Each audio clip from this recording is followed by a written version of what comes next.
Ready? Kiki's on camera, kinda. Hey everybody, and welcome back to Fearsome Reactions. If you're new here, I'm Dawn, daughter Danny. If you've been here before, welcome back. Give a huge shout out to our patrons. You guys are awesome. Thank you for supporting thank you for supporting our channel, and we appreciate you so much from the bottom of our hearts. So thank you. Tonight we are continuing with the Dilbert series. We are on episode 8 entitled Hunger. Well, since each episode of season 2 is a little bit different and it's not a continuation, there's nothing for us to really try to predict what's going to happen this episode. So with that, we're just going to jump right into it. Ready, set, here we go. Enjoy.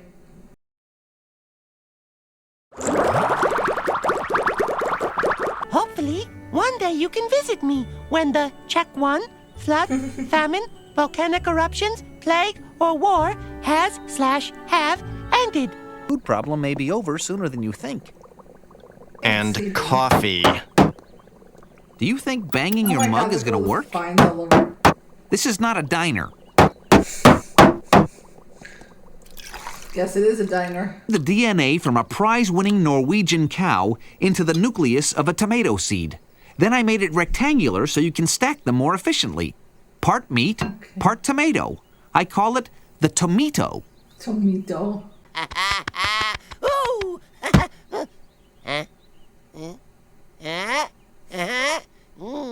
He doesn't know where to start or what? Hey, where's yours?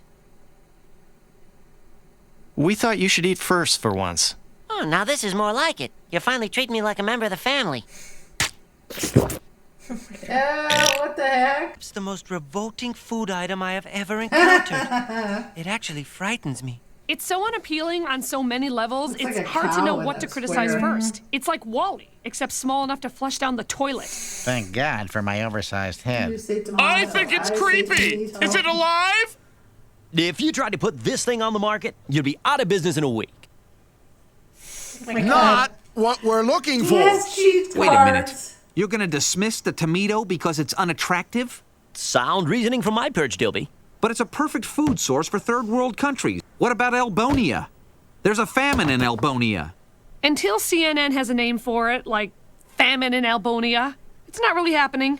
Who are we to impose our way of life upon another culture? I'm pretty sure that every culture likes to eat. Bonia, it's not in America, right? Your guess is as good as mine. Possibly better, because I try to make all my guesses rhyme. Go down to accounting to increase the travel budget just for a trip to Albonia. I know it seems like a form of arbitrary punishment. But But what? It is a punishment. Oh, where did he go?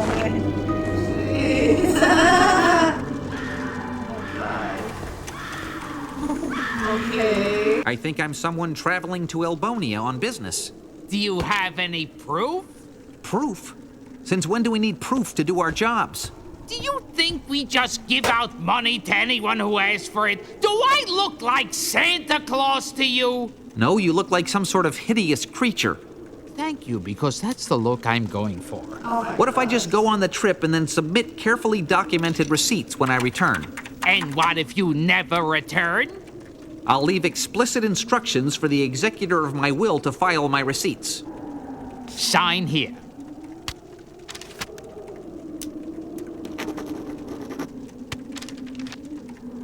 I approve your request to use your personal airline miles to pay for this trip. What? You really should read the fine print. Personal airline miles. It's nice having visitors. And he puts it in the trash. Excuse me, can you direct us to the famine-stricken parts of Albonia? What is famine? The food shortages, the hunger crisis. I don't know what you're talking about. Hey, chocolate. Not just chocolate. Nutritious, non-fattening, and obviously abundant. They're eating mud, Wally. Mud. Obviously, they're in denial. Can you tell me where this picture was taken? Yes, that is Petrunic Vlastominets, the richest man in Albonia. His mansion is 1 mile in that direction. I think you're confused. This is my foster child. I send him 87 cents a week. Yeah, you and about 1 billion other people. Plains of Elbonia being transformed into vibrant fields of tomatoes. Yeah, great. Can we go back to the hotel? I don't feel like I'm on a business trip until I pocket the little shampoos. It's a cornucopia. Salads, soups, meat, fish, poultry. Look at the footnote. It says all food is made out of Elbonian mud. I'm not a fussy eater like you. And in a late-breaking story, another 5,000 ethnic Elbonians decided to leave the country today. Since there is no difference between ethnic and non-ethnic Elbonians, we have no idea why. Here's the opening kickoff. 0, Elbonian Chicken Ox, 0. That was exciting. I had money on that game. Coming up next, Elbonian Baywatch. Dilbert, would you mind leaving for a little while? I have trouble watching Baywatch with someone else in the room. Did you hear that? Yeah, you really ought to stretch more. Wow, that was fast.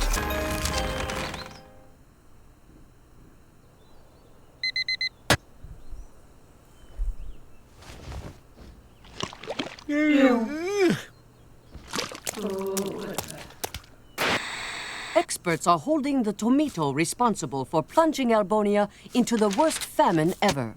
It's the tomato's fault. It's a freak of nature. Elbonians seek refuge in neighboring countries, while starving Elbonians who remain are resorting to desperate measures.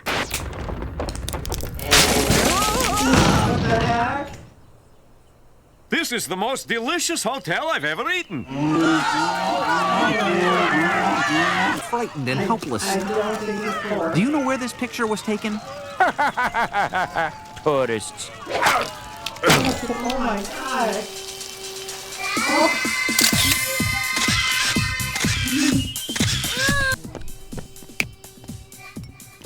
Yeah, you got 5 minutes. What do you want? First of all, you lied to me.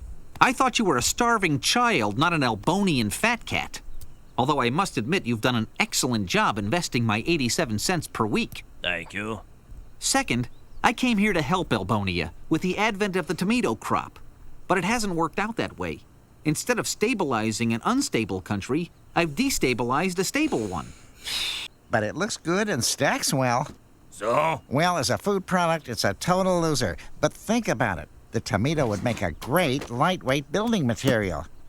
You could rebuild the infrastructure, create employment, encourage trade, and jumpstart the economy. So then, I convinced Petruniak that the tomato could be profitable as a building material. Good work, Wally. When you get back, remind me which one you are. You got it. Jeez.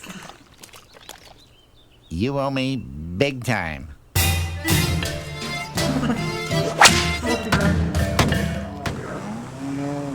Gee, I wonder if these tomatoes have been kept in a temperature-controlled warehouse.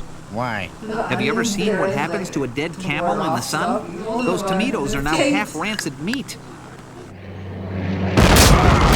Oh my gosh. It gives me great pleasure, nothing disgusting or obscene in any way, but great pleasure nonetheless, to present Wally with this non-monetary award. Don't put it on, Wally. Remember, if the glove fits, you must quit. Am I the only one here who sees the logic of that? Calm down, everyone. There are enough non-monetary incentives for all of you. In the news, Elbonian strongman Petruniak Vlastominets has successfully used the threat of deploying long-range tomato-based weapons, including the tomato bomb, to extort neighboring countries just for kicks, managing to jumpstart the once robust economy of nascent superpower Elbonia. We could only get them to eat the tomato rather than use it as a weapon. You are a dreamer. Okay. People of Elbonia, we must cease using the tomato as a weapon. Perhaps you misunderstood me. I said the tomato was not designed and should not be used as a weapon. Did you say the tomato should not be used as a weapon? Yes. Oh my god. I think we need backup. Oh dear. She landed softly. What can my mom do? Replica of her kitchen. Who has the longest track record in the world for making people eat things that taste like crap? Good thinking. It's time for Cooking with Dilmom. Here's your host, Dilmom. Today, we will prepare the succulent tomato over a fire until you can't tell what it was originally. What about the taste? The taste comes from the seasonings. Does anyone have ketchup? Everybody.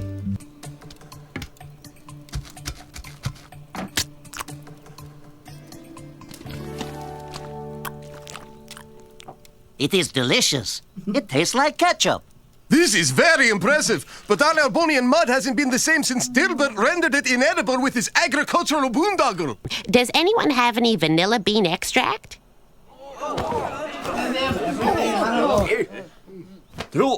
Oh, ew.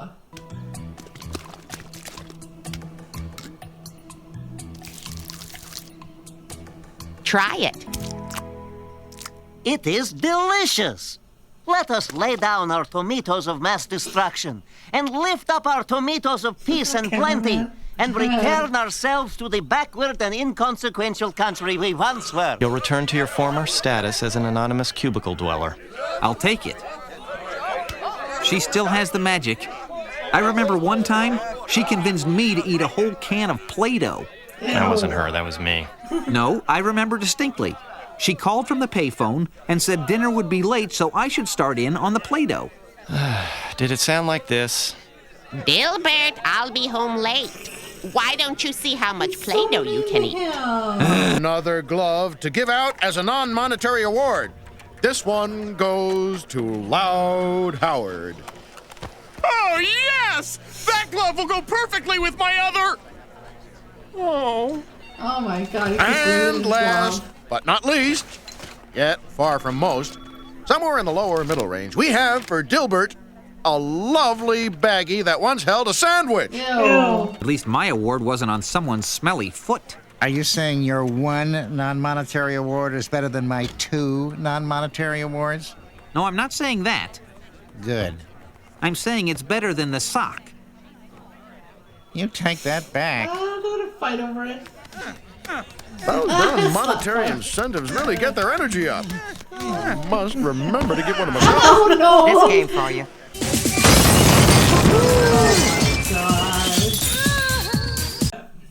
All right, what'd you think on that one? Better than the first Albonian episode. Oh, I remember. Yeah, that's right. Oh my god, and everything was made of mud. Mud fruit, mud meat, mud whatever. And then the guy, he thought it was a child he was sending money to. Sometimes I wonder about those commercials too. Yeah. You know, and it's just going to some guy who lives in a mansion. Like, come on.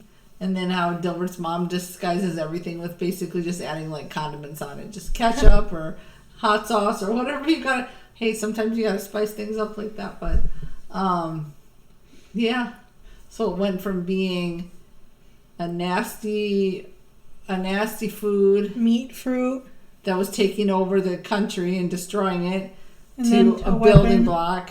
And then a weapon.